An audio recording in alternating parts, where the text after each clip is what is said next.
Hey, welcome to the 40 Finance channel, everybody. Today we're talking about Palantir stock. This is a stock that I own and currently sit about $20 or so in my cost basis. They just had an earnings report. We're in the middle of a tech stock meltdown, if you will. So I think it's a good time to look back at Palantir, kind of check in with it to see, is it a buy today? Should you wait for lower prices? What to expect in the future? All of the things with Palantir stock. Reminder as always that my stock picks and projections, they're just my opinion for your entertainment. However, if you do like stock market analysis like this, my honest opinion, bull and bear cases on both sides of stocks, please subscribe to the channel, give this video a like. Thank you to everybody for your support. All right, quick background on Palantir if you're not familiar. This is an enterprise level sort of data analysis and unifying software. So what that means is they take disparate data sources from across an organization and they bring it together to help you compare and project future trends. And this started out sort of as a government heavy contractor. They did a lot of money with the government in their first few years. But what we're seeing now is they're rolling out to other big corporations. And for me personally, when I bought in February, somewhere in the neighborhood of like $27, something like that. One of the reasons that I did decide to jump in was because their corporate business was expanding so quickly. You know, sometimes with government contracts, you can go through these cycles where the government's spending a lot and then all of a sudden they pull back, and that can lead to some really hard times for companies that do petition to the government a lot. But what I'm seeing with Palantir is more of a balanced effect, and the continuing contracts we're starting to see make it very intriguing. The question, as always with a stock like this, is how much does it cost? You know, what is the valuation? And for a long time, Palantir, I think, was trending far ahead of its valuation. But in my opinion, when we look at the stock metrics coming in, that argument of the cost being too high is starting to come down a little bit, particularly with this meltdown we're in right now. All right, if you missed their last earnings report, it was on May 11th. You can see mostly good news across the boards. Palantir Q1 non-GAAP of 4 cents was in line. GAAP EPS of -7, beat by a penny. Revenue of $341 million was plus 48% year over year, and that beat by $8.69 million. Adjusted operating margin of 34% versus guidance of 23%. Cash flow, which has been a big sort of sticking point with Palantir, cash flow of $117 million this quarter. That's up $404 million year over year. So that's a pretty significant line item right there. And then as far as the future, Palantir expects $360 million in revenue, up slightly over the estimate, and adjusted operating margin of 23%. All right, stock price today at $18.70, falling slightly. You can see off to the 1-year chart. This one came out in late September, peaked at $35 in January, and you can see the meltdown that has happened slowly, and it's kind of accelerated a little bit here in the past week to land at $18.70. So if you got in this one, whatever, at $9.95 or $9, something like that, you're still up 100%.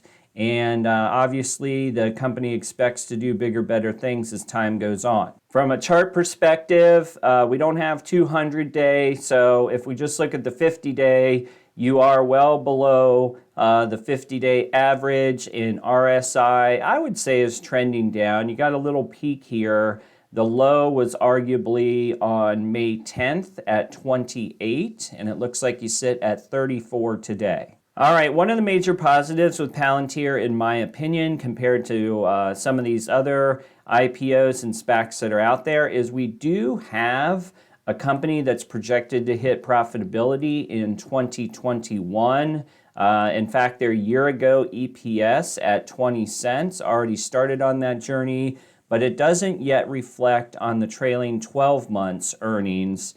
But at the end of the year, if analysts are correct, and we do have 7 reporting, they'll land at about 14 cents.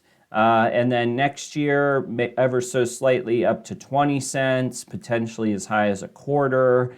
So really, at this point, you do have a forward PE over 100, which is definitely, higher than some of the things that are out there. But the reason you're going to see that multiple is so high is because of the revenue growth. And frankly, I think Yahoo has it a little understated here.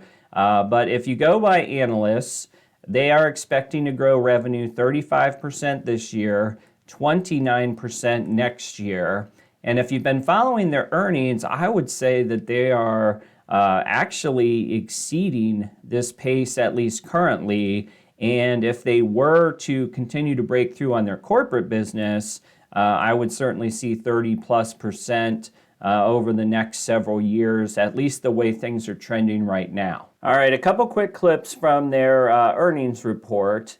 Q1, record-breaking quarter. I don't think that's really much of a headline because this company is sort of expected to do that.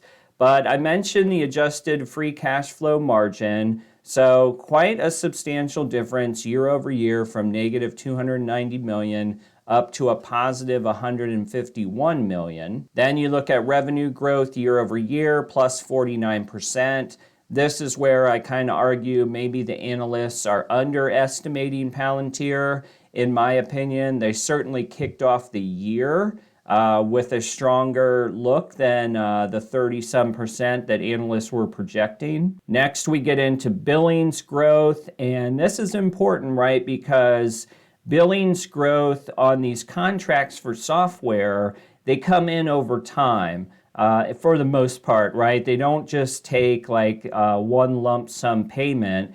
And as a matter of fact, Palantir changed the way they build. If you go back to their fourth quarter earnings report, you can see in there that they made a statement about the fact that they're going to a more traditional software billing cycle. So they will have some different, probably some accounting challenges a little bit this year as there's a transition between maybe monthly or annual billing versus lump sum contracts. So we could get a little fuzziness in there, but generally speaking, there's no way around the fact that plus 240% billings growth year over year is certainly encouraging. All right, so I mentioned when Palantir first came on the scene, which feels like a long time ago, but I guess it was, 6 or so months. One of the things that I was personally concerned about was just their exposure to government contracts, just in case something would go wrong, right? And the government wouldn't be able to spend or live up to the contracts. You never know sometimes. But long story short, they are growing government still, plus 76%, which is a great sign as they continue to work their way, particularly in the U.S. government, deeper and deeper into the system. But this is what's intriguing to me, and that is the commercial growth.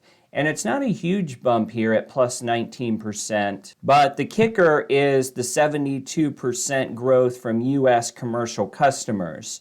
So for me, this is the real balancing act with Palantir. If we can get to a place where this gets, let's see, the government was 208 million. Now you're looking at 133 for commercial. The closer you get to a balance there, particularly in long-term billings, in my opinion, is a smart move. And I, for one, am encouraged by the progress that I see with Palantir and commercial business. This is a quick snapshot of ended Q1 with 2.8 billion in remaining deal value. So again, the pipeline of revenue, right? 15 deals worth 5 million or more, 6 worth 10 million or more, 3.7 years is the contract duration. So this is really good, and 4.6 years on commercial customers. Commercial customers can be a real gold mine because the cost of switching out software at the corporate level is not only challenging, but it is generally speaking very expensive. So getting in with more and more corporate customers is huge. This is the same kind of thing, guys, that we see with an Adobe, or a sales force. Like once you've bothered to set all that crap up in your infrastructure, there's very little incentive to bail out of it because you know you're going to be working upstream for quite some time. All right, and finally in this earnings report, we see their projections for the future. We talked about Q1, full year, they've raised the guidance. Long term, revenue growth of 30+% for this year and the next 4 years. Now, this is the company saying that, right? This isn't the guy on YouTube who has no proof or evidence that this could happen, right? This is the company providing that guidance. So that's very significant, in my opinion. We'll see if they're able to manage it, but so far, at least in Q1, they certainly have. All right, so I think you see through the presentations why I am personally excited about this company. It does look like they have a lot of great stuff planned. Now for the couple bear cases, though, that I will throw out, just to be honest. None of these things really changed my take, but if you're new to Palantir, you need to know that they've had a lot of insider selling over the past 6 to 8 months. You also have a lot of stock-based compensation going on within this company, so it doesn't take long to flip through the headlines and you'll see that the CEO sold 60 billion shares or whatever he had. I would just caution and say that with Palantir, be careful how far you overreact to negative headlines like that. In some cases, this is how they pay employees, right? So depending on what kind of person you are, you're a CEO. If you're not inherently wealthy or you're living a lifestyle that requires cash infusion, this is the job that you're working. So with that in mind, just know that when executive leadership sells, it's not always a signal that they think the company is crashing. And I think sometimes we overanalyze that too much. You also had a stock that came out at $9, guys, and went to $25, $27. So put yourself in the shoes of the person who had the $9 stock, which frankly they probably got for even less than that before the public, and now it's $27. I would consider doing the same thing too. This is more about the future, and I think you'll see some of those insider transactions start to tail off, and you'll eventually find a balance with Palantir. It might take another year or two for some of these insider transactions to really balance out because the company, from a public standpoint, is very young. Now, the next thing we're going to jump into here is the actual stock price. Is $19 or so a good price to start a position on Palantir? Fundamental valuations are going to be mixed, so let's take a look. All right, so now remember, this stock hasn't even been on the market for a year yet, right? So we only have quarterly view. And right now, the forward PE sits at 145. I think that would actually come down a little bit based on what I'm seeing today, minus 148.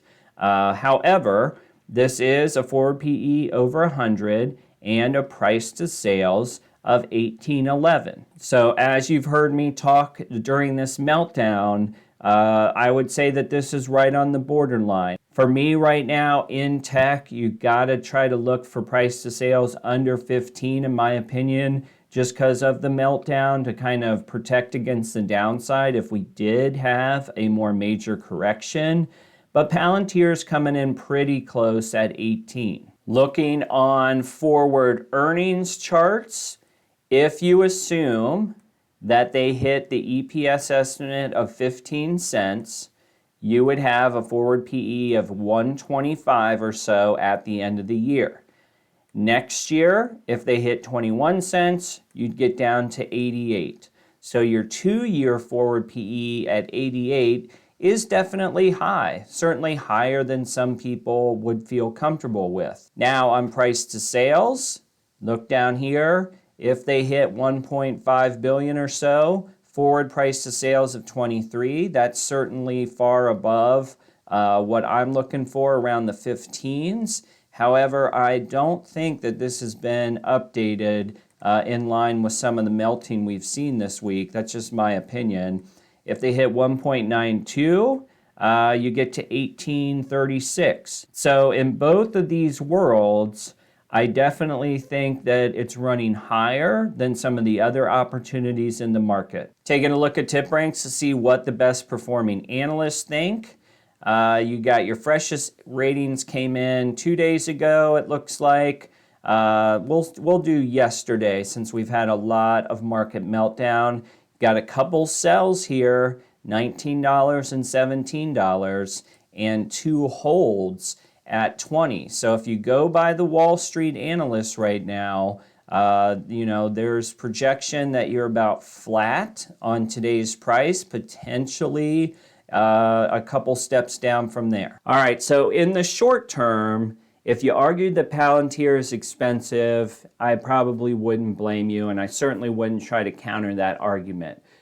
For me personally, I am buying and trying to average down my cost basis. It would be great if I finished at $18 or $17, like some of those targets we saw, and then you just have to hold for 2, 3, 4 years to get your full return.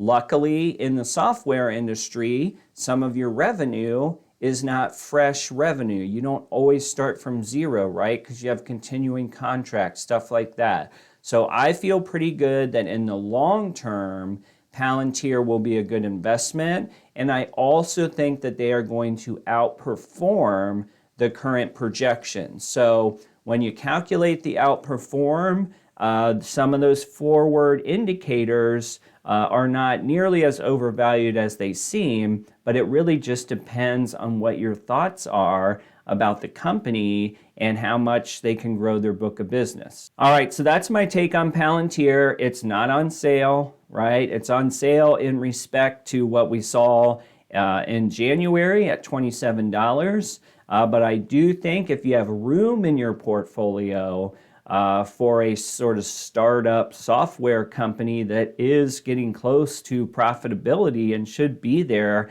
by the end of the year, I think comparatively the risk reward is pretty fair for Palantir right now. I will be adding to my position. All right, guys, let me know what you think of Palantir in the comments. Thanks for watching. As always, give the video a like if you enjoyed this content. We'll see you on the next video.